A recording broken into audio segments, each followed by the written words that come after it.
Ini kan alumni Timur Tengah. Mungkin sedikit teman-teman akan belajar.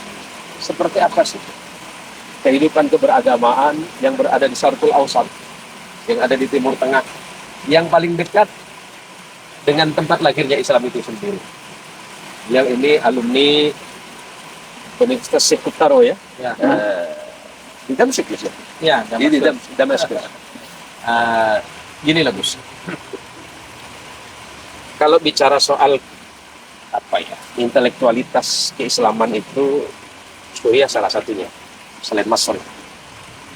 Nah, lantas bagaimana kehidupan keagamaan, sosio, kultural dan masyarakat yang mungkin selama ini teman-teman ini kan kurang paham nih. Asal sudah menyebut kata Islam, mohon maaf jangan ada yang tersinggung. Kita kan nanya nih, asal sudah menyebut Islam, Arab.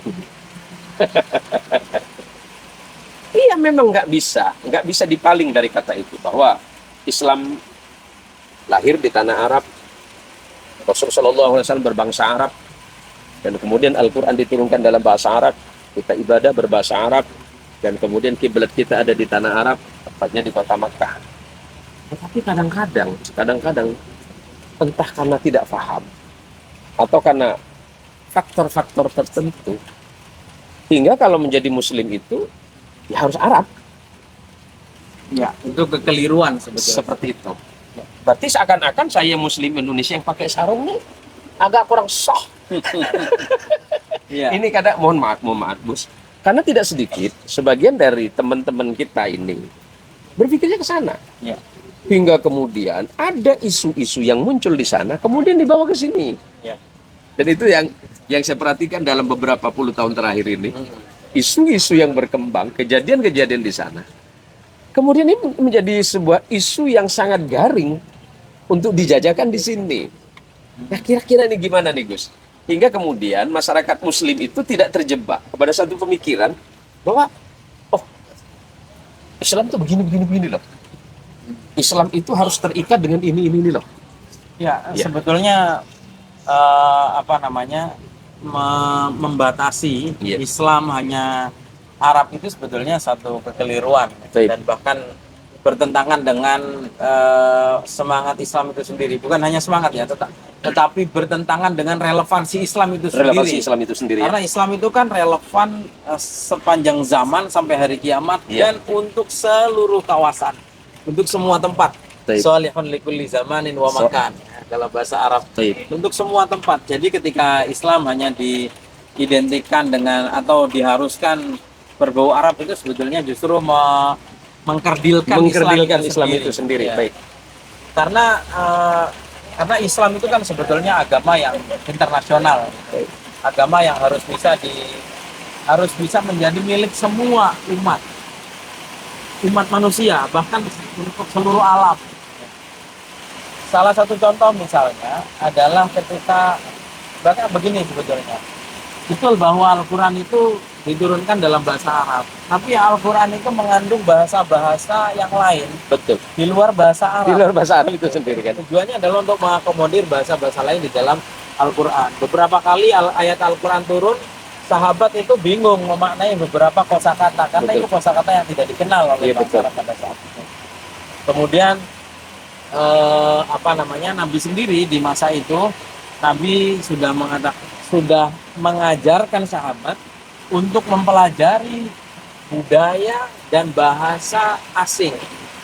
Kita ingat ada sahabat yang bernama Zaid bin Sabit. Zaid bin Sabit ya. Zaid bin Sabit itu adalah seorang sahabat yang memang ditugasi oleh Nabi untuk belajar bahasa-bahasa asing, Termasuk Suryani ya. termasuk bahasa Suryani.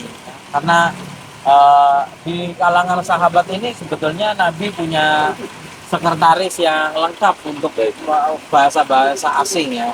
Artinya ada sahabat Nabi yang bisa bahasa Persia, ada sahabat Nabi yang bisa bahasa Romawi, ada sahabat Nabi yang bisa bahasa-bahasa yang lain. Bahkan Nabi menambahkan jangkauan Islam ini secara lebih luas. Contohnya memerintahkan Zaid bin Sabit untuk belajar bahasa Yahudi. Sebetulnya itu bukan hanya belajar bahasa, tetapi juga mempelajari budayanya. Betul. Karakter manusianya ya. Betul. Semua dia akomodir. Nah, karakter Islam yang menginternasional inilah yang dulu membuat Islam itu bisa lebih mudah diterima ketika keluar dari Arab. Gitu. Nah, jangan sampai sekarang ketika Islam sudah ke mana-mana, ke berbagai negara, kemudian ada orang yang ingin membatasi bahwa Islam itu hanya Arab. Akhirnya apa? Orang-orang akan merasa bahwa Islam, orang luar Arab maksud saya, akan merasa bahwa Islam itu adalah sesuatu yang asing. Betul.